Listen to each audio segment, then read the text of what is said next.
Samahan niyo kaming muli sa aming biyahe papuntang Ilocos Sur.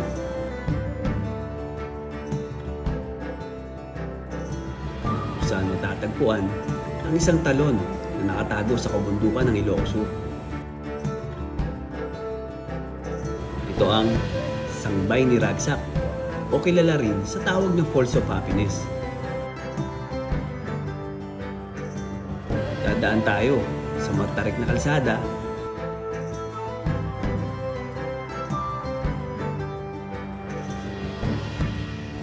matataas na bundok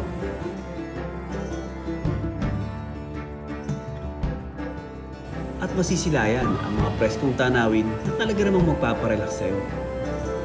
Kaya tara, sama kayo sa aming biyahe. Ang sarap magmotor! Let's go! Good morning! Biyahe na po ulit tayo at nandito tayo sa Tagudin, Ilocos Sur. Ayan, so ang dadaanan natin po, Tagudin, Cervantes, Sabangan Road. Isa sa pinakamagandang mountain pass ng Luzon. Grabe, napakaganda niya. Ilang beses na tayong dumaan dito. Siguro mga 4 o 5 beses na talagang di nakakasawa. Napakaganda. Ayan, so view natin dito, Bukirin, tapos sa harap mga bundok na agad. Yan, dyan tayo dadaan. Isa sa pinakasinik at napakagandang mountain pass dito sa Luzon. Siyempre, shout out InDesign sa ating napakagandang riding jersey. So padded na po yan. Meron sa elbow, shoulder, at saka sa back. Ayan, so safe yung biyahe natin. Magaang dalhin, malamig, di ba? Welcome Suyo. Ayan, dito na tayo sa Suyo, Ilocos Sur. Itong mga kurbada at ahon dito sa Suyo, Ilocos Sur, patikim pa lang to kumpara sa mga dadaanan nating kurbada pag nakarating na tayo sa may Besang Pass. Ayan, syempre Besang Pass, kilala yan, isa sa pinakamagandang mountain pass ng Luzon. At sang-ayon naman ako dyan kasi 4 o 5 beses na tayong dumaan ng Besang Pass. Talagang napakaganda yan. Ayan o, itong mga patikim na to, ahon na at kurbada hindi nadaanan natin dito. Pero dito sa part ng Suyo, medyo mainit pa ang panahon dito Pero pagdating natin ng Cervantes, ayan, ang Cervantes po ay Ilocos Sur pa rin. Yun yung summer capital ng Ilocos Sur, Cervantes. Mataas na lugar, puro mountain pass, bangin. Marami tayong makikita falls sa mga gilid-gilid, lalo na kung nag-uulan. Doon malamig na ang klima doon. Wow, ganda. Puro kawayan, gabilaan. Grabe, ang sarap magmotor dito. Tagudin, Cervantes, Sabangan Road, o mas kilala sa tawag na Besang Pass o Mountain Province, Ilocos Sur Road. Yan kasi nagdudugtong sa Ilocos Sur papuntang Mountain Province itong kalsada na to. Ito yung pinaka nila, poblasyon. Ilocos Sur Festival. Cervantes, 48 kilometers away. Ito na nga, munisipyo na to ng Suyo. Maliit lang yung munisipyo nila, no? Bayan ng Suyo, lalawigan ng Ilocos Sur. Ang ganda, One Ilocos Sur. Ang ganda, ang dami nilang street lights. Sana lahat ng kalsada ganyan, no? Para maliwanag ang biyahe lagi kahit gabi. Siyempre, shoutout Immortal Bag natin. So laman nito, nandito yung mga ibang batteries ng camera, vitamins, maintenance na gamot natin. Ayan, yung mga importante na kailangan makuha natin agad nandito. Yung cellphone natin, nandyan din. Ayan. Tapos yung camera, after ng ride, dyan ko rin nilalagay. Yung dun, parang breakwater, no? Mga sasakyan dumadaan dun, no? Mga piknikan dun, no? Maganda mag-tent dun, Ayun, no? Yung area na yun, no? Dahil puno, ayos mag-camping dun, Okay, no? Solid. Ganda ng ilog, no?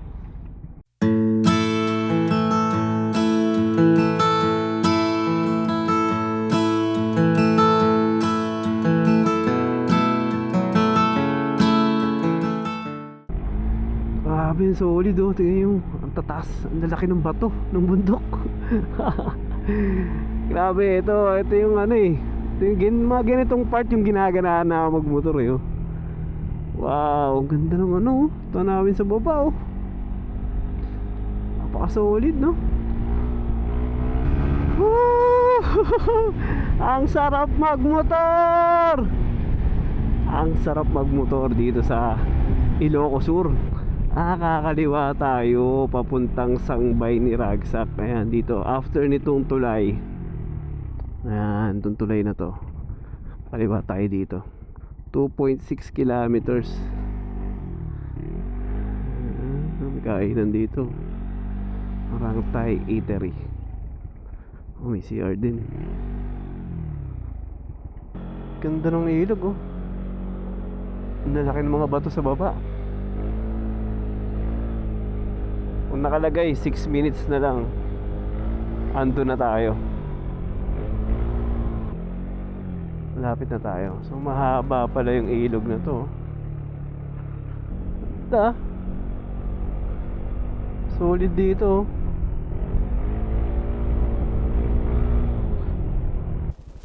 Wow, may tulay oh.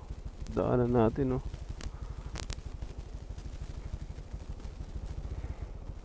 Grabe, ang laki ng bato na yun oh. Ganda ng lugar na to ah. Solid oh. Itong tulay bago lang ata ah. Kapakalaki ng bato na yun oh.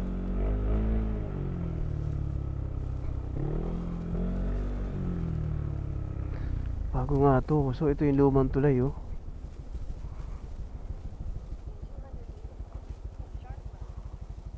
Daki ng bato na yun no.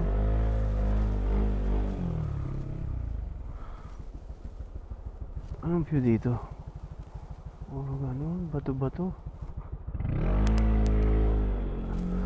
Ganda.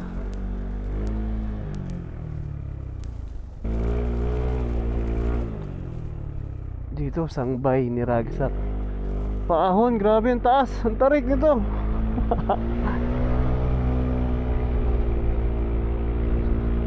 Lord, keep us safe. Ang lamig ng singaw dito ah. Grabe. Ang laki ng mga batong bumagsak na yun ah.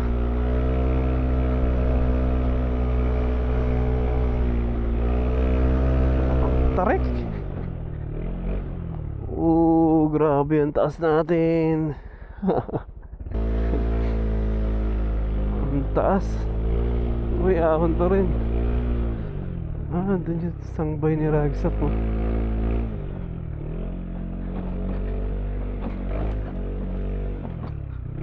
Ah, hanggang dito lang. Parking area.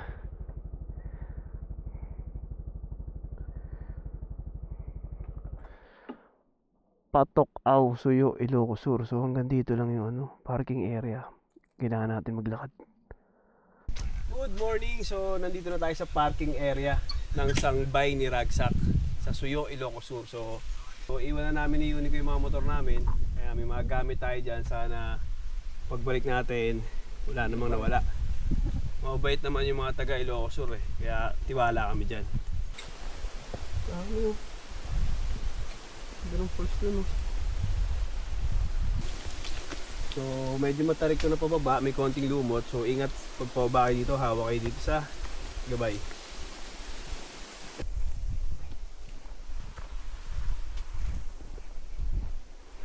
Dito na tayo sa Ubo kung saan dito na rin yung registration area. So kailangan natin magbayad kay Kuya Pablito ng 40 pesos na entrance fee.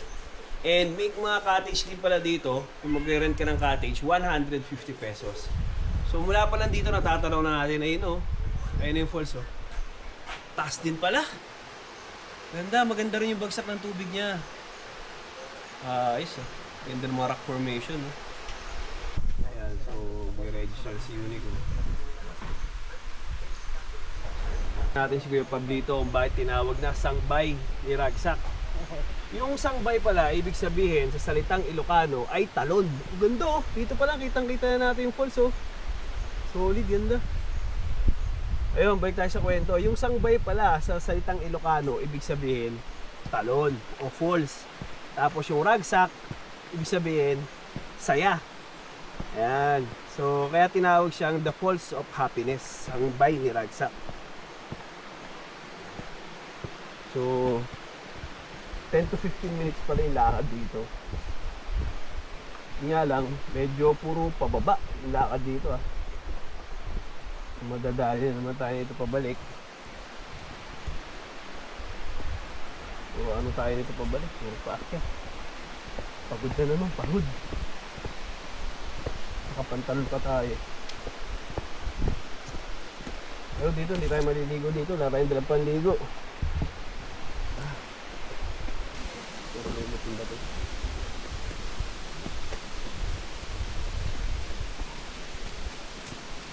Ito yata yung mga mamahali na sinasabi nilang ano. Ah, tawag ito oh! Pakpaklawin. Pakpaklawin. Lalaki no? Mahal daw yung mga ganyan. Ah, ito yung mga cottage nila dito. 150 pesos kung mag-rent ka ng cottage. Ganda pala. Solid. Ito pala yung mga cottages na pwede yung rent dito. Dito na ito. Pagka season dito, yung mga tao, sila napupuno yung lugar na ito. At dito, eto na. Solid. Solid talaga. Yan yung guys, kung gaano kaganda. Yung waterfalls dito. Oh, di ba? Palapit tayo ng palapit. Habang tayo Oh, ay guys, so- palapit. Sinasanubong tayo ng ganitong napakalitig na tanawin. Ang ganda pala ng falls na to. Sulit yung lakad dito. Tayo ay Saka yun, oh, hindi naman ng tubig, pwede maligo. isa rin balat na rin ito. Dito patuloy yung lera. Kaya lang wala tayong dalang panligo. Sabi, buhay sa natin. Nakakita tayo ng ganitong tanawin. Nakakataan. Solo-solo namin tingin. Hindi naman tayo. Yun nga, isa pa, walang katao-tao. Di ba? Yung bantay lang tsaka kami. Si Kuya Pablito lang tsaka kami.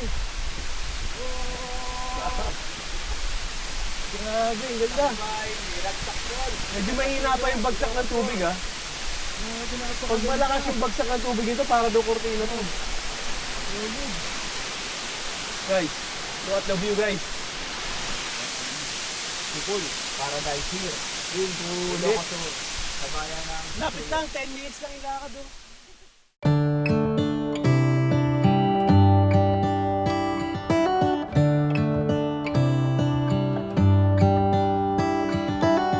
How come the stars come to shine when it's dark from so far away? Show us where we are. What makes the sun go to sleep every night? And what's it dreaming of? I wonder.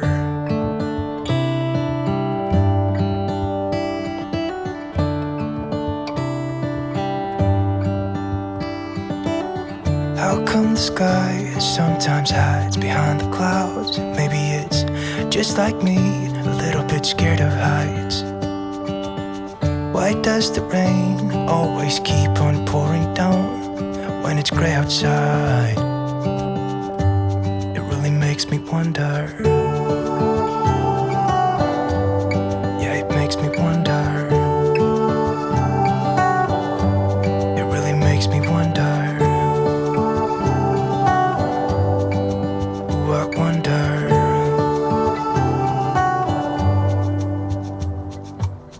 How come the trees gets undressed when it's cold? And don't they miss the leaves they left behind?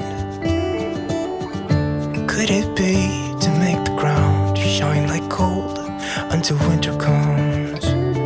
Until winter comes, until winter comes. It really makes me wonder. Yeah, it makes me wonder. It really makes me wonder. Oh, I wonder.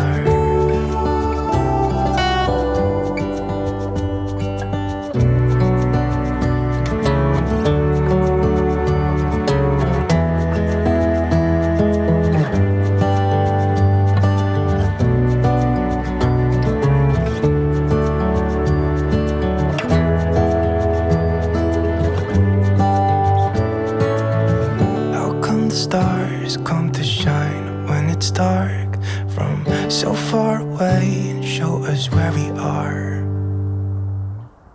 It really makes me wonder.